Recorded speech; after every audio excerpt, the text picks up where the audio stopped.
அஸ்ஸலாமு அலைக்கும். Welcome to my channel. நீங்க நம்ம சேனலை இன்னும் சப்ஸ்கிரைப் பண்ணலன்னா கீழே இருக்க சப்ஸ்கிரைப் ஐக்கானை கிளிக் பண்ணுங்க. நம்ம வீடியோ உங்களுக்கு உடனுக்குடனே கிடைக்கும். நாம இன்னைக்கு இந்த சேனல்ல ரொம்பவே புதுவிதமான ஒரு ரெசிபி பார்க்க போறோம்.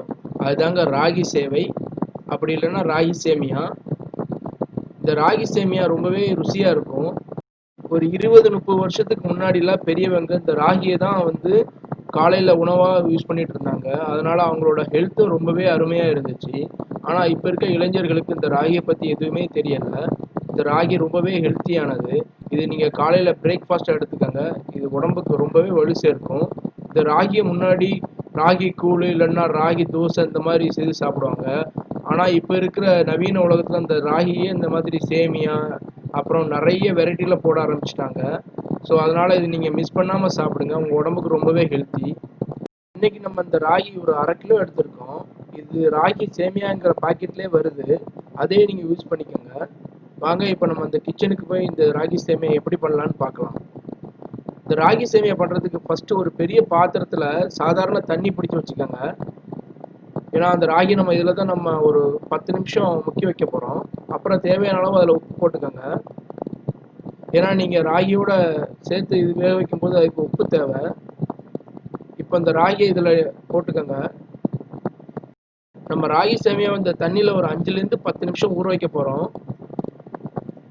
அதுக்கப்புறமா தான் இந்த ராகி சேமியா ரொம்பவே சாஃப்டாக ஆகும். வேகிறது ரொம்ப சீக்கிரம் வேகும். இதை ஒரு சின்ன கரண்டி வச்சு மூழ்க வச்சுக்கோங்க. ராகி ஃபுல்லாக மூழ்கணும். 5 நிமிஷம் ஆயிடுச்சு. பாருங்க ராகி எந்த அளவுக்கு ஊறி இருக்குதுன்னு. இப்போ இந்த ராகி ரொம்பவே சாஃப்டா இருக்கும். இதை நம்ம ஒரு இட்லி குக்கரை வச்சு வேக வச்சுக்கலாம். குயிக்காக வெந்துடும் இந்த ராகி. நான் ஒரு பெரிய இட்லி குக்கர் வச்சுருக்கேன். இட்லிக்கு வைக்கிற மாதிரி அதே இதில் ஒரு துணி வச்சு இதில் இந்த ராகியை மேலே ஃபுல்லாக பரப்பி வச்சுக்கோங்க. இந்த ராகியை வைக்கும்போது கொஞ்சம் கொஞ்சமாக வைங்க. அப்படி இல்லைன்னா ரொம்ப கெட்டியாயிரும் நல்லா வெந்த உடனே. ஸோ அதனால் நீங்கள் ஒரு ஸ்பூனில் கொஞ்சம் கொஞ்சமாக எடுத்து வைங்க. பாருங்கள் நம்ம ராகி எல்லாம் வச்சாச்சு. இது நம்ம இட்லி குக்கர் மூடியை வச்சு ஒரு 15 நிமிஷம் வேக வச்சோம்னா ராகி நல்லா குக் ஆயிரும். வாங்க இந்த ராகியை வேக வச்சுக்கலாம். நாம் இன்னைக்கு இந்த ராகியில் 2 வெரைட்டி பண்ண போகிறோம். ஒன்று காரம், இன்னொன்று இனிப்பு. ஸோ அதனால் நம்ம மொத்தமாக எல்லா ராகியும் இந்த மாதிரி இட்லி குக்கரில் வேக வச்சாச்சு. இப்போ நீங்கள் இதில் பார்த்தீங்கன்னா தெரியும், நல்லா ஸ்டீம் வந்துடுச்சு. ராகியும் கூட நல்லா குக் ஆகிடுச்சு. ஏன்னா நம்ம இதை ஆல்ரெடி ஒரு 5லேருந்து 10 நிமிஷம் தண்ணியில் ஊற வச்சதுனால சீக்கிரம் வெந்துடும். பாருங்கள் எவ்வளோ சாஃப்டாக குக்காக இருக்குதுன்னு. இப்போ நம்ம தாளிப்பு ரெடி பண்ணிடலாம். ஒரு சின்ன வெங்காயம் பொடியாக நறுக்குனது, அப்புறமா கொஞ்சமாக கருவேப்பிலை, ஒரு பச்சை மிளகாய், 3 காஞ்ச வத்தல், அப்புறமா இனிப்புக்கு தேவையான தேங்காய் துருவல். ஏன்னா ராகி நம்ம 2 வெரைட்டியில் பண்ண போகிறோம். ஒன்று இனிப்பு, இன்னொன்று காரம். வாங்க ஃபஸ்ட்டு காரம் பண்ணலாம். காரம் பண்ணுறதுக்கு ஒரு சட்டி வச்சுட்டேன். அதில் கொஞ்சமாக எண்ணெய் விட்டுருக்கேன். இதில் நீங்கள் கடலெண்ணெய் இல்லை நல்லெண்ணெய் விடுங்க. இதில் நான் கடலெண்ணெய் விட்டுருக்கேன். அதில் கொஞ்சமாக கடலைப்பருப்பு, ஒரு டீஸ்பூன் அளவுக்கு கடலைப்பருப்பு, அப்புறமா ஒரு சின்ன டீஸ்பூன் கடுகு, அப்புறமா ஒரு சின்ன டீஸ்பூன் உளுத்தப்பருப்பு. கடுகு எல்லாம் பொரிஞ்சு வரட்டும். அப்புறமா ஒரு சின்ன டீஸ்பூன் சீரகம். இப்போ எல்லாமே நல்லா பொரிஞ்சிடுச்சு. இப்போ நீங்கள் காஞ்ச வத்தல் ஆட் பண்ணுங்கள். உங்களுக்கு காரம் தேவைன்னா இன்னும் கொஞ்சம் பச்சை மிளகா கூட ஆட் பண்ணிக்கலாம். நான் காரம் கொஞ்சம் கம்மியாக தான் போட்டிருக்கேன். அதனால் காஞ்ச வத்தலும் ஒரு பச்சை மிளகாவும் தான் இதுக்கு நான் யூஸ் பண்ணியிருக்கேன். இப்போ நல்லா பொரிஞ்சிடுச்சு கடுகு எல்லாமேட்டு. அப்புறமா பொடியாக நறுக்கி வந்த வெங்காயத்தை போட்டாச்சு. வெங்காயம் கொஞ்சம் கோல்டன் ப்ரௌன் ஆகணும். நல்லா வதங்கணும்னு அவசியம் இல்லை வெங்காயம். பாருங்கள் வெங்காயம் போகிற அளவுக்கு வதங்குது. இந்த டைமில் நீங்கள் கருவேப்பிலை, பச்சை மிளகா ஆட் பண்ணிக்கோங்க. கருவேப்பிலை எந்த அளவுக்கு போடுறீங்களோ அந்த அளவுக்கு நல்லா மணமாகவும் சுவையாகவும் இருக்கும் இந்த ரெசிபி. சில குழந்தைங்களுக்கு ராகி பிடிக்காது. நீங்கள் இந்த மாதிரி செய்து கொடுத்தா ராகி ரொம்பவே பிடிக்கும். இந்த டைமில் கொஞ்சம் உப்பு ஆட் பண்ணிக்கோங்க.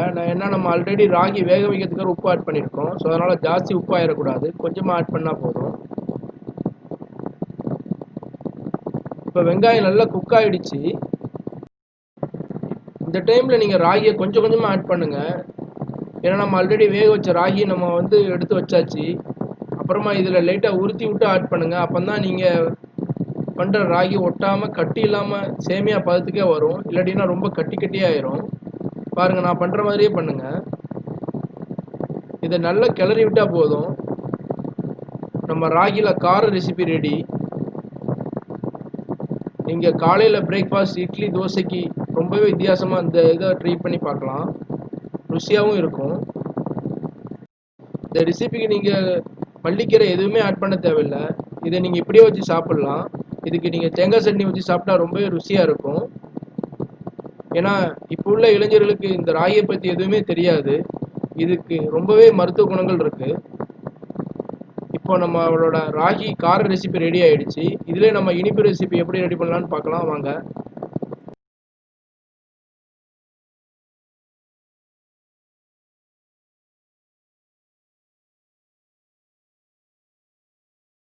நாம ஃபர்ஸ்ட் வேக வச்ச ராகிலே ஒரு பாதி அளவு ராகி நான் எடுத்து வச்சுட்டேன் இனிப்பு பண்றதுக்கு. இதுக்கு ஃபர்ஸ்ட் நீங்க நெய் ஆட் பண்ணணும். நெய் கொஞ்சம் தரமான நெய்யை யூஸ் பண்ணிக்கோங்க. நெய்யை நான் உருக்கி வச்சுட்டேன்.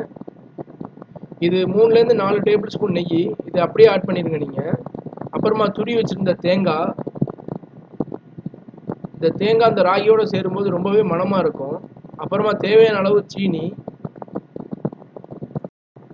இது எல்லாம் ஆட் பண்ணதுக்கு அப்புறமேட்டு ஒரு கரண்டி வச்சு நல்லா மிக்ஸ் பண்ணி விட்டுக்கோங்க. அவ்வளோதான் அந்த இனிப்பு ரெசிபி. இது குழந்தைங்களுக்கு ரொம்பவே பிடிக்கும் இது. ஏன்னா காரம் பிடிக்காதவங்க கூட அந்த இனிப்பு சேவையை ரொம்பவே விரும்பி சாப்பிடுவாங்க. பாருங்க எவ்வளோ அருமையா ரெடியா இருக்குதுன்னு. இது மறக்காம உங்க வீட்டு கிச்சன்ல ட்ரை பண்ணி பாருங்க. வாரத்துக்கு ஒரு தடவையாவது நீங்க உங்க உணவுல அந்த ராகி எடுத்துக்கோங்க. ரொம்பவே நல்லதும் கூட. இதுல ஹெல்த் பெனிஃபிட்ஸ் இதுல ரொம்பவே நிறைய இருக்குது. முன்னோர்கள் இந்த ராகியை அடிக்கடி எடுத்துக்கிடுவாங்க அவங்களோட உணவுல. நம்ம ஏனோ இந்த ராகியை நம்ம மறந்துட்டோம். நம்மளோட இந்த ரெசிபி பிடிச்சிருந்தா மறக்காம நீங்க சப்ஸ்கிரைப் பண்ணுங்க, கமெண்ட் பண்ணுங்க, லைக் பண்ணுங்க, ஷேர் பண்ணுங்க. அப்புறம் மறக்காம பக்கத்துல இருக்க பெல் ஐக்கானை கிளிக் பண்ணுங்க. Thank you friends.